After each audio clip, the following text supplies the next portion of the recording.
everyone, and welcome back to Coffee with Her. We're on Season 2, Episode 2, and in this episode, I'm drinking an aroma espresso iced matcha latte. And during this episode, we're going to be talking about how AI is transforming work, and not necessarily just the execution of work, but we're going to question how certain organizational structures are relevant or irrelevant during this entire transition. So with that said, let's get started. So we've all heard how AI is changing the work, right? But have we stopped to consider and think about how AI is going to change the workplace? And I'm not talking about the coffee machine or the standing desk, but I'm talking about the actual corporate organizational structure. What's going to happen when humans need to pivot and AI runs part of the show?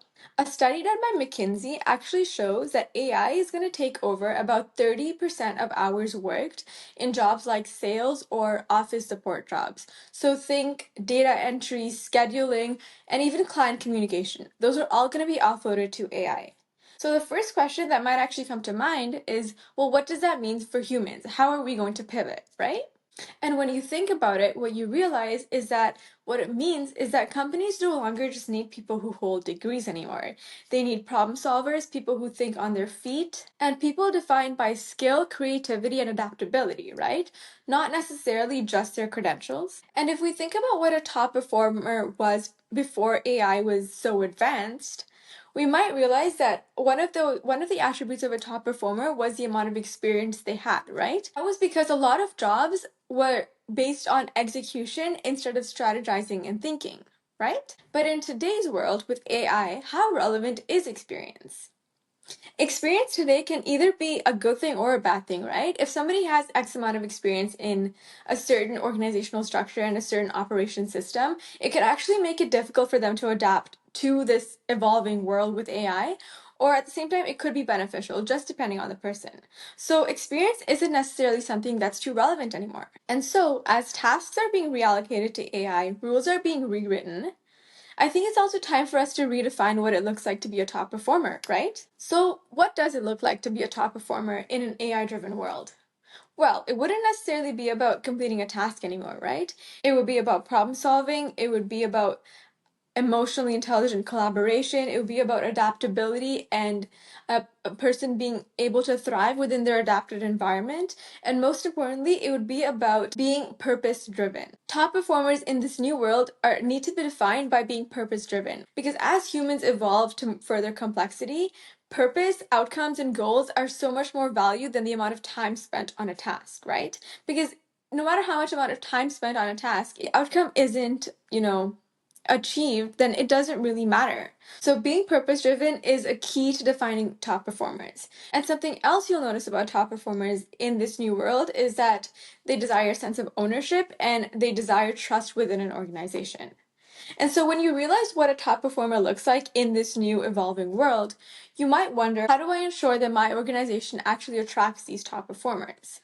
And then you might begin to question the actual structure of your organization, right? So then you might wonder, well, how relevant are strictly hierarchical organizational structures? And does it really make sense for there to be a rigid hierarchical structure when AI is automating a lot of the tasks and humans no longer need to be monitored while doing them, right?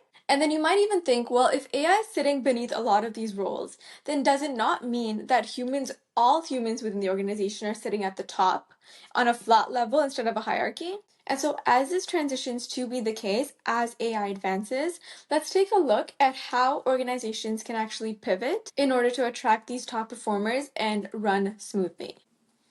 So one thing that might be beneficial for organizations to consider is moving from a rigid hierarchical structure to a hybrid between functional systems and flatter departments. So functional systems meaning categorizing people based on the function and the skills and the work that they're doing, and flatter departments such that there's no need for middle management anymore. And this is important to consider because considering that what you're hiring are top performers, it's important to realize that you don't need that middle manager conveying messages anymore. And Instead, what you might consider thinking about is cross-functional collaboration instead of middle management or any sort of hierarchical management system like that, right? So something else that organizations could consider is how people move through the organization and how they advance through their careers. And this is important because it's not necessarily about duration of work anymore, right? And not only that, but a research study done actually found out that 63% of workers quit their job because of a lack of career advancement. So considering the nature of top performers who are very ambitious and who are outcome driven, it's really important to lay out how they can advance within their careers. And that being said, it's also important to investigate what type of organizational structures top performers are most likely to work in. And research actually shows that top performers actually enjoy working in flatter organizations versus hierarchical organizations because they have a sense of agency, they get a sense of ownership on their work, and they are able to make decisions. And something else that you might want to rethink within your organizational structure is how relevant is the whole 9 to 5 rigid schedule anymore? Because performance isn't necessarily a function of time anymore, is it? So you might wonder, well, would it be more of an asset to transition scheduling as a function of outcomes desired per week instead of time? So overall, when you think about all of this, you might begin to realize that as our function as human beings evolve within an organization, the future of work may not actually necessarily be about climbing a corporate ladder anymore, right? It would be more about fulfilling a mission. And so we've talked about how organizational structures do need to change for this evolving world. But we might also wonder, how do we make sure that organizations actually facilitate this change in a meaningful way? And I think the first thing that comes to mind when thinking about this is realizing that in the future, in the very near future of work, it's going to be more about human-centered collaboration, right? Humans are going to be working with each other a lot more. So a main goal is to ensure that people within the organizations get along and understand each other professionally. So how can we ensure that this occurs within a system where there's 5 generations coexisting? One thing we can do is that we can ensure that there's always seminars and workshops on personal and professional development such that people are constantly gaining and improving their self-awareness. And something else that might be really key is cross-generational mentorships.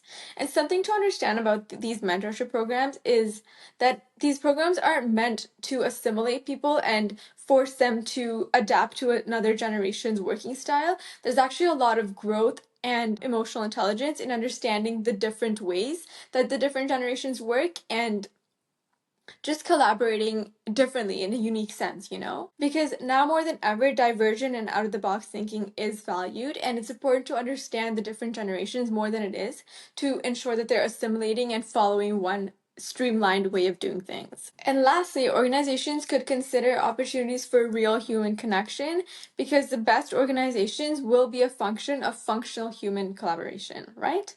So here's a question that I'll leave you guys with today. As AI evolves, how would you rethink your organizational structure? And would you still have a 5-tier hierarchical organization structure and prepare for extinction? Or would you adapt to the evolving purposes of human beings and provide an environment where they can thrive? And with that said, guys, I will see you next time. This program is meant for entertainment purposes only. It is not meant to replace any educational programs or represent a professional coaching program. All examples provided by the author and speaker are purely anecdotal and are not meant to represent any institutions or companies in affiliation with the creator.